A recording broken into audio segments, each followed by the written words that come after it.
ગૃહ રાજ્યમંત્રી અને રાજ્ય વાહન વ્યવહાર મંત્રી હર્ષ સંઘવીએ સુરત ખાતે વનિતા વિશ્રામ ગ્રાઉન્ડમાં 100 નવી રાજ્ય પરિવહન બસોને લીલી ઝંડી બતાવી પ્રસ્થાન કરાવ્યું હતું। આગામી દિવસોમાં વધુ 500 બસોનું રાજ્ય પરિવહન નિગમ દ્વારા લોકાર્પણ પણ કરવામાં આવશે।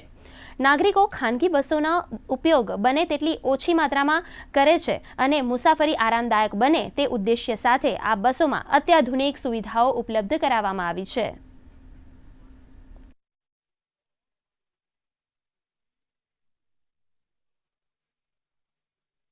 જે દરરોજ તમે જે બસ હાકો છો, તમે જે બસની દેખભાલ કરો છો, એ બસમાં સવાર સાંજ પ્રવાસ કરીને પોતાના સપના સાકાર કરતા હોય છે।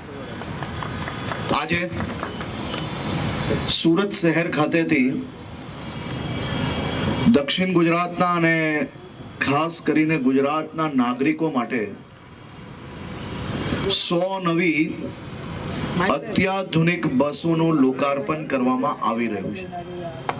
સુરત ખાતેથી માનનીય વાહન વ્યવહાર મંત્રી શ્રી હર્ષ સંઘવી સાહેબ દ્વારા 100 બસોનું ફ્લેગ ઓફ કરવામાં આવેલું છે।